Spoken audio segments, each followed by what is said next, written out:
TFOL TV, la chaîne qui transforme. Bonsoir à toutes et à tous et merci de nous suivre sur TFOL TV, votre web TV de proximité ici à Boaké. Boaké s'apprête à accueillir un événement d'envergure internationale, la 7e édition du Forum sous-régional de la jeunesse sur la paix, la sécurité et les droits de l'homme en Afrique de l'Ouest et le Sahel, prévu du 12 au 15 août 2026. Après le Togo, la Guinée, Dakar et Bamako, c'est au tour de la Côte d'Ivoire, surtout Boaké, d'être au cœur de cette grande rencontre de la jeunesse africaine. Alors, je reçois ici M. Sekongo Katongo Félix. Alors, bonsoir M. Sekongo. Bonsoir madame. Merci d'avoir accepté cette invitation. Je vous en prie. Ok.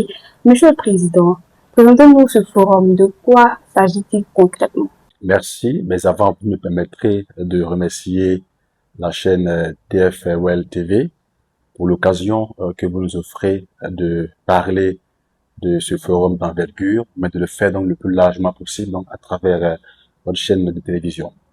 Alors, le forum sous le nom de la jeunesse sur la paix, la société et les droits de l'homme est né donc du réseau ouest-africain pour la paix et les droits de l'homme, lequel réseau est donc soucieux, n'est-ce pas, de la sécurité, de la paix et des droits de l'homme de la sous-région, donc d'Afrique de l'Ouest et du Sahel, a bien voulu, avec donc l'ensemble des jeunes de cette sous-région-là, mettre en place donc un forum.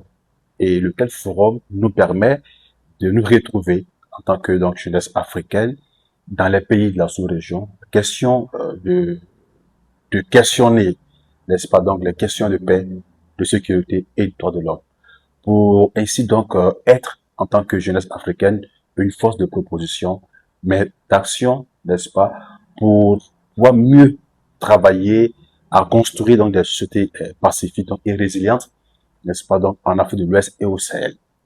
Et voici ce que le rôle donc du réseau est très heureux, vous l'avez indiqué, de savoir que notre pays, la Côte d'Ivoire, est dans l'honneur donc d'accueillir au moins une des éditions, mais la 7e, n'est-ce pas, pour le compte du forum, mais pour la Côte d'Ivoire, c'est la première et nous sommes en train de mettre tout en œuvre pour y arriver.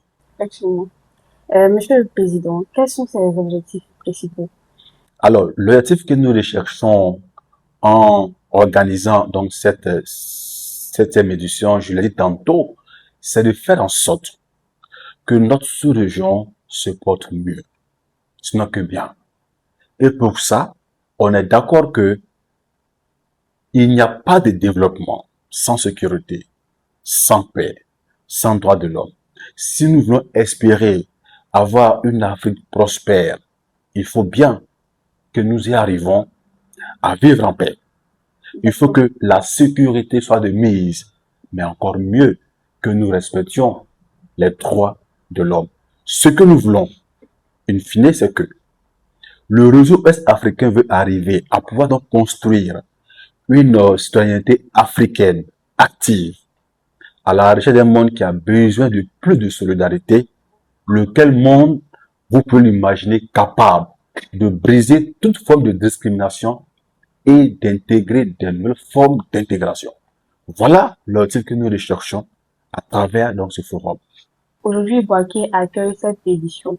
Pourquoi avoir choisi Boaké pour abriter ce forum? Alors, voyez-vous, Boaké est une ville cosmopolite. Boaké est une ville carrefour.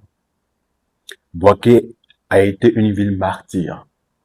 Notre pays, malheureusement, aussi a connu la guerre. Vous vous souvenez que en 2002, la rébellion armée qui a endeuillé notre pays, Boaké fut le bastion de cette rébellion armée. Mais vous conviendrez avec moi qu'aujourd'hui, quand vous venez à Boaké, vous ne pouvez pas vous imaginer que cette ville-là fut hier le bastion de la rébellion armée que notre pays a connu. Et Boaké, dit-on, est la capitale de la paix. Et nous sommes en train de nous préparer pour un événement qui va parler de paix, de sécurité et de droits de l'homme.